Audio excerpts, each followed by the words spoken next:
It began quietly, with a few addresses changing hands. The Defense Secretary, Pete Hegseth, took up residence at Fort McNair in Washington, an elegant home once reserved for the Army's Vice Chief of Staff. A short distance away, Secretary of State Marco Rubio moved into another house on the same row of officers' quarters. Homeland Security Secretary Kristi Noem followed, citing safety concerns after a series of public threats. The administration explained these moves as practical, cost-effective, secure, and logistically efficient.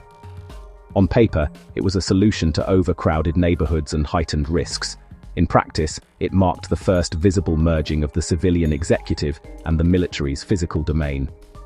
Such moments rarely announce their significance. They appear administrative, even banal: leases, permits, moving trucks. But this kind of relocation often functions as the entry point for something larger. A confidence pattern. A familiar choreography by which power rearranges itself under the cover of prudence. It always begins the same way. A government sells a change as sensible and protective. Once in place, it normalizes new hierarchies and proximities that quietly reshape the flow of authority. In time, it exploits those new positions, turning circumstance into leverage. The logic is deceptively simple. Justification leads to normalization, leads to utilization. And once begun, the sequence tends to complete itself. History shows this pattern unfolding again and again, usually at moments when governments feel threatened or uncertain. In 1959, Pakistan's leaders moved their capital from Karachi to the planned city of Islamabad, promising order and safety. The city was built beside the army's general headquarters, and before long, civilian and military calendars became one. In 2005, Myanmar's generals announced a move to a new administrative capital, Nay Pai Tar, for similar reasons. Ministries were placed inside a garrison city, where military convoys and civil servants shared the same infrastructure. Even in the late Roman Republic, commanders entering the city to restore order soon found that proximity to the Senate made command irresistible. Each time, the story began as a matter of efficiency or protection and ended as an architecture of control. The same dynamic is visible, in embryonic form, in Washington now. The White House assures that officials pay rent, that no law is broken, that these are only temporary arrangements. But once civilian leadership embeds itself within the military's protective shell, proximity alone changes the relationship. Lines blur. The general who runs the base becomes host to a cabinet member. Daily logistics, security protocols, even ceremony begin to reflect that new order of precedence. What was sold as a convenience becomes a condition, one that grants the civilian hierarchy not only residence within the military domain but supervision over it. That is how the confidence pattern works. It persuades before it transforms, and only later does one notice that the terrain of governance has shifted. The capital grows quieter, more guarded. Authority grows harder to distinguish from command. And as history warns, the first pattern never stands alone. Once the seed is planted, it tends to germinate into others. Physical cohabitation leads naturally to architectural expansion, the non-linear growth of executive space that isolates leadership from the public. Normalized proximity justifies the retrospective permanence of military presence in civic life. Together, they form the reinforcing loops of an admino-military compound, where security, administration, and legitimacy feed one another until separation becomes impossible. That, more than the individual addresses at Fort McNair, is the story now beginning to unfold. Once the first boxes were unpacked, the move ceased to be symbolic and became structural. Cabinet members now live on bases that operate 24 hours a day under military command, within perimeters guarded by soldiers, in homes serviced by personnel who report through the Department of Defense. The daily rhythm, convoys, security details, coordination calls, makes the distinction between civilian official and military tenant increasingly theoretical. Integration begins not through decree, but through routine. This is how the system digests new occupants. It folds them into its logic of clearance levels, chain of command, and access control until the arrangement feels inevitable. It is a rhythm familiar to any institution where civilians and soldiers share space for too long. The British Empire's civil lines grew beside its cantonments for precisely this reason. Administrators and officers becoming one governing organism whose day began with the same bugle and ended with the same reports. Pakistan's twin capitals, Islamabad and Rawalpindi, matured the same way. Bureaucrats and generals commuting along the same highway until codependence became culture. Integration rarely announces itself. It simply erases the idea that things were ever separate. The same process is visible in Washington now. Officers accustomed to housing rotation defer to civilian appointees with indefinite tenure. Military staff tasked with facility maintenance take orders, however mundane, from political leadership. The boundary of command shifts by degrees until the question of who supervises whom becomes politely irrelevant. The Defense Secretary's residence becomes, functionally, an extension of his office. The base's logistical chain becomes part of his administrative apparatus. No confrontation occurs. The integration happens by osmosis. That is how the reinforcement pattern establishes itself. Each justification reproduces the next security, leads to co-location, co-location to cooperation, cooperation to dependency, and dependency to more security. A single arrangement becomes self-validating. We live here because it is secure because we live here. The pattern locks into place without a single order being given. Parallel to this quiet integration, construction crews have begun dismantling the east wing of the White House. In its place, a new complex is rising. A 90,000 square foot ballroom and event wing, larger than the original residence itself. Officially, it is a modernization. A venue for state dinners, summits, and ceremonies that will, as the press release put it, showcase American greatness. Yet the scale tells a different story. The East Wing, once an appendage for public tours and First Lady offices, is being transformed into a sealed environment, a building meant to contain events rather than connect them. Architecturally, this is the second stage of the pattern, non-linear expansion. Each addition is justified as practical, but the cumulative effect is enclosure. Power consolidates by increasing the space it controls and decreasing the permeability of its boundaries. The result is not mere grandeur, it is insulation.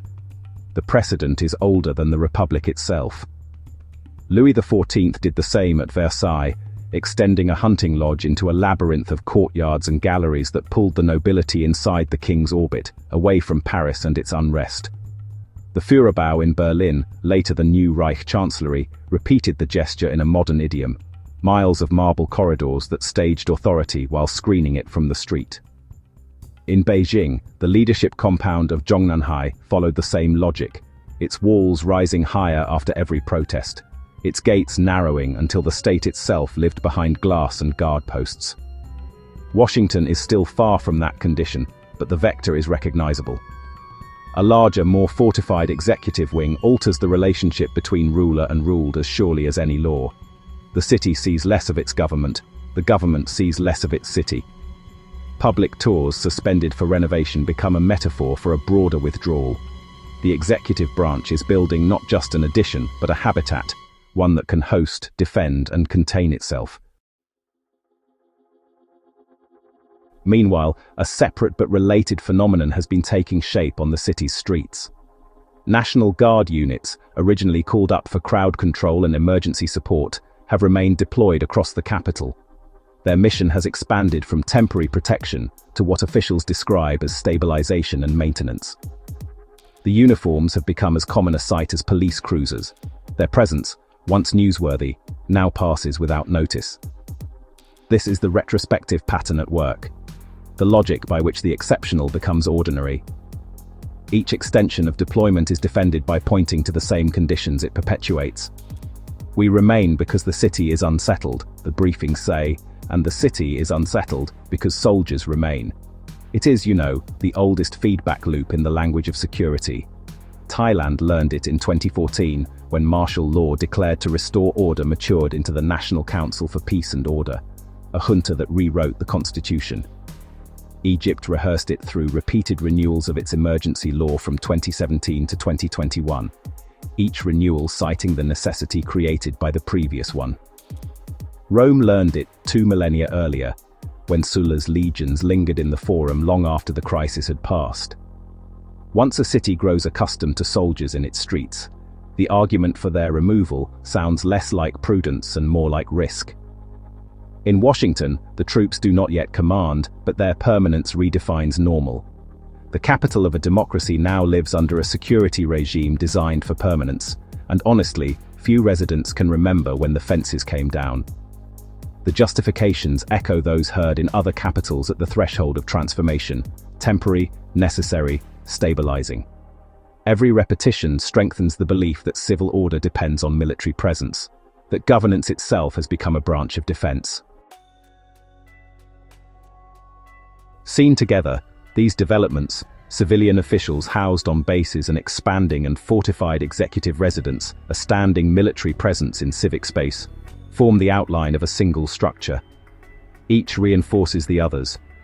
The residential integration legitimizes the architectural expansion. The expansion justifies the security posture. The security posture normalizes the integration. Administration, military, and legitimacy become a closed circuit. It is, really, the early geometry of an admino-military compound, a governing organism that lives inside its own perimeter, sustained by the conviction that protection and authority are the same thing. This pattern does not require conspiracy or decree. It advances through reasonable measures: housing assignments, construction budgets, security briefings, each step defensible on its own. Only in combination does their logic become visible. History has traced the curve of that logic many times, from Versailles to Naypyidaw, from Islamabad to Berlin.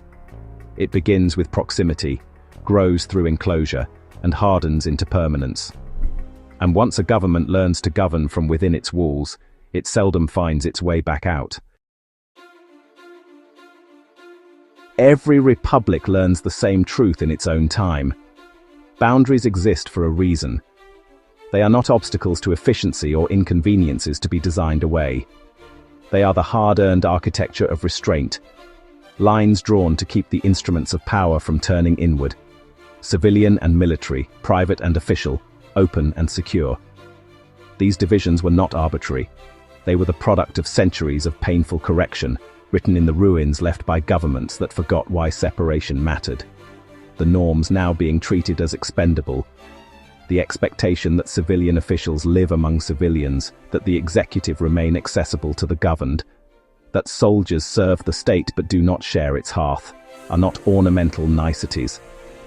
They were created to prevent precisely the convergence we are watching take shape.